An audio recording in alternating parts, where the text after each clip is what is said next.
So one of the more controversial changes to have hit the game in the last NPE update was the nerf to Nanoweave armor. I think we can admit that a nerf had to happen, but I think most of us also wanted it to come in a very different form. Some wanted it removed entirely, for example. Anyway, the point is, the choice to take Nanoweave armor now is a little less black and white than it used to be, and other options have become a little bit more attractive as a result. G'day there once again viewers, this is your mate Kamikaze78 here, and today we're going to take a look at a potential resist shield meta that is making its way into the game as a result of the Nanoweave armor change.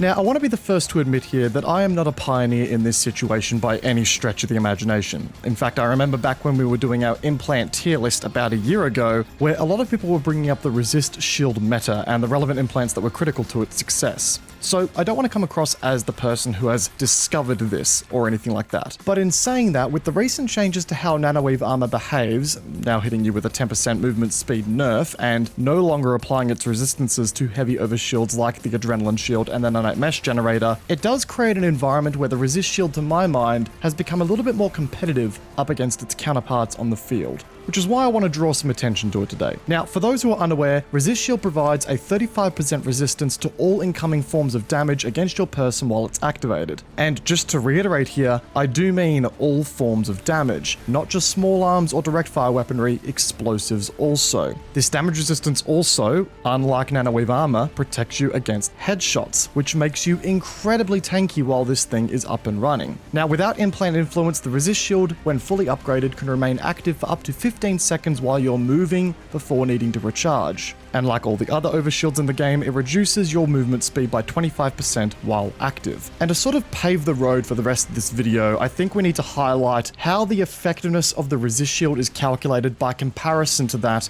of the Adrenaline and Nanite Mesh Generator. The Resist Shield's effectiveness isn't calculated by how much shield energy you have left when it's activated, but instead by how much core HP you have at the start of an engagement. A fully charged Adrenaline or Nanite Mesh Generator will provide a flat 450 HP boost to your character, but as your shield depletes, so does the effective HP boost you receive from these overshields, because energy in this case directly ties in with the amount of health that they offer. But because the Resist Shield provides a flat buff while it is active, no matter how much energy it has left in the tank, the focus shifts instead to having as much core HP as possible for the resistance to have an influence over in the first place. If you go into a fight with a full 1000 base HP up and running, then your effective HP sits at around about 1538. But say you get into a fight and activate your Resist Shield with only 500 total HP left, whether that be spread across your shields and your health pool or just your health pool, then the resistance will only give you an effective 769 HP, give or take. The point is that the Resist Shield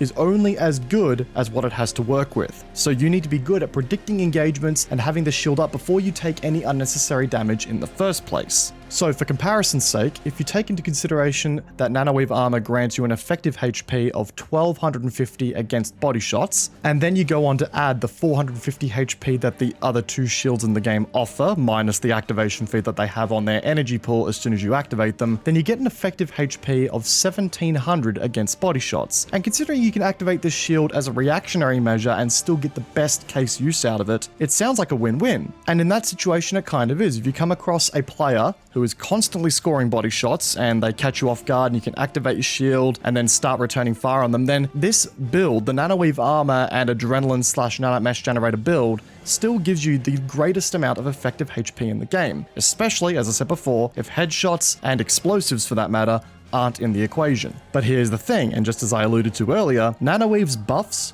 don't affect headshots. It also doesn't have an impact on explosive damage. So if a player is skilled enough to chain a few headshots on you, or if a random grenade enters the room and connects, then the effective HP of that very build starts to dwindle a little bit. Also take into consideration that you have to maintain the ability energy of these two shields to get the best case scenario of the 450 HP buff, and you start to run into some problems. You know, maintaining the ability energy of the Adrenaline and Nanite Mesh shields is an entirely different ballgame after you get into a few fights. I mean, hell, it becomes an even larger problem if you take a significant amount of damage while running the Nanite Mesh Generator in particular, but still come out on top of a fight. You know, your effectiveness as a heavy assault is now limited to the downtime that it's going to going to take that nanomesh generator to recharge quite a bit. And yes, you can get around this by upgrading to the adrenaline shield or doing some crafty stuff with the assimilate implant to get some charge back for every kill. But what happens if you get an assist on the kill, for example? Or what happens if a target escapes you after giving you a right serving in return? It's going to hurt you until that ability energy runs its course and recharges over time. It's not impossible to maintain this heavy assault ability energy. In fact, it's what separates a okay heavy assault player from a great heavy assault player, and does just produce a riskier style of play that is rewarded greater for higher skilled gameplay.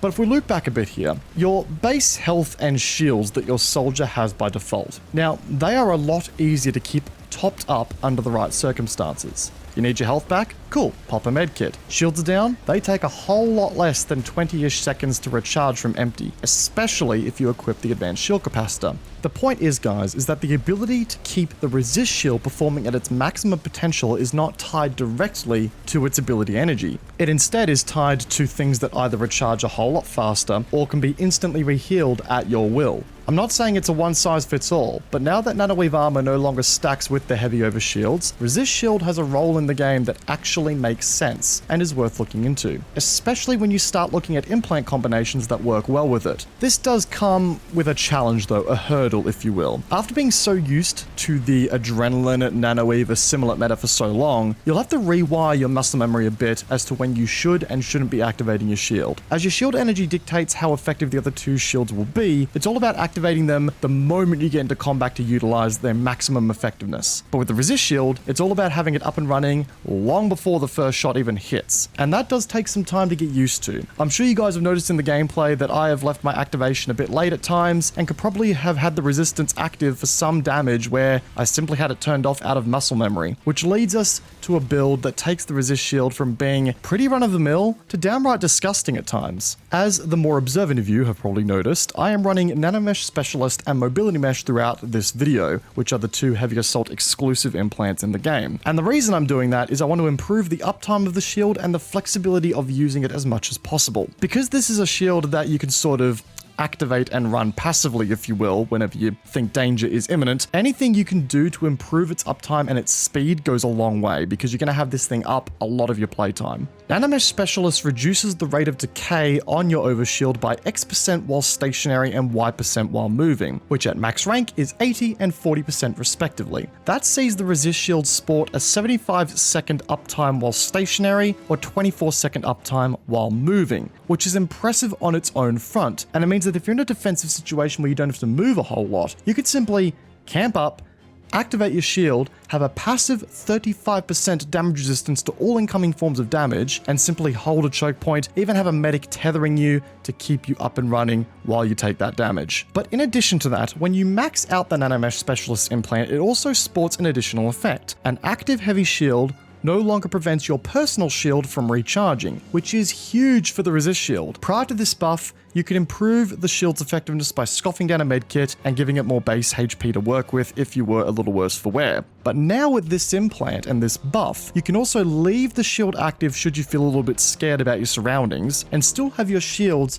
passively recharge over time, thus once again bringing the resist shield back up to its maximum effectiveness without having to turn it off. Throw in the advanced shield capacitor on top of this, and you've got a combo that actually encourages some amazing uptime and allows you to reset yourself back to maximum tankiness without needing to shut off the resistance shield at all in the first place. Now, of course, having an overshield active comes at the cost of mobility speed. Even Nanoweave armor in its current state doesn't hit you as heavily as, say, a resist shield would. But if you then go ahead and take the mobility mesh implant, then your ability to remain mobile while running the shield isn't cut at the knees as badly either. At max rank, the implant provides a 25% reduction to the movement speed penalty you receive while your shield is active. And just to clarify there, yes, the shield will hurt your base movement speed by 25%. That doesn't mean it cancels out and zeroes out. The 25% reduction that the implant provides is a reduction to the reduction, if that makes sense. Which means that instead, while your overshield is active, it will hit you with an 18.75% movement speed reduction. And additionally, it also increases your base sprint speed by 10% while your shield is active. So that helps to balance out the fact that you'll kind of have the shield active a little bit more prematurely, more often. You'll be running a little bit more slower, a little bit more often, because you don't want to take that random damage that reduces the effectiveness of the shield once it's activated. It's a workaround, I'll admit, but a pretty effective one at that. And it does make the resist shield just that little bit more attractive in the long run. Overall, guys, prior to the changes to Nanoweave armor, Resist Shield was very much pushed out of the meta. That was mainly to the fact that Nanoweave armor's resistances stacked with the HP buff that came from the other two shields, which just meant that it was a better net gain overall as opposed to taking Resist Shield. Now that that's changed, and now that Nanoweave armor has a passive movement speed, reduction on it, and it no longer stacks with those other shields, it does make the effective HP values between the two shields a little bit more in line. Yes, in theory, you get more effective HP with a Nanoweave armor and Adrenaline Shield combo, but that's only against very certain situations. As soon as you take explosive damage and headshots into the equation, then the Resist Shield actually becomes a very competitive option, especially when you build it out like this with these other two implants. And it is without a doubt the shield in the game that gives you the longest amount of uptime to start tanking damage with. Hell, if you've got a tethering combat medic as well, if you want to switch out maybe mobility mesh for Carapace, I can only imagine the tomfoolery you can come up with while running this build. And once again, that's not to say that Adrenaline Shield is no longer meta. In fact, I still run Adrenaline Shield on the majority of my loadouts, and probably still will. I consider myself a player who can reliably get the benefits out of Adrenaline Shield should they be required, but at the end of the day, Resist Shield is definitely in a much better place than what it was now, based on the changes that have been made to other slots. And it's definitely worth considering, especially with the build that we've highlighted today, if you guys are interested. If you guys enjoyed the video, please consider backhanding the like button. It goes a long way to support me with the YouTube algorithm and all that. But if you didn't like the video, well, a dislike works as well. Of course, if you're brand new to the channel and you enjoyed the content, hit the subscribe button. It keeps you up to date with whenever we go live, as well as whenever we release a new video. So keeps you guys up to date, which is fantastic. Leave a comment down in the comment section down below, guys, if you've got any thoughts. Would love to hear them. And feel free to support me via my join link down below for a YouTube membership, or feel free to go ahead and join us on our other social medias. It'd be great to have you there too. Once again, guys, I hope you enjoyed today's video. Peace out, and I will see you guys on the next one. Take care, guys. Have a good one.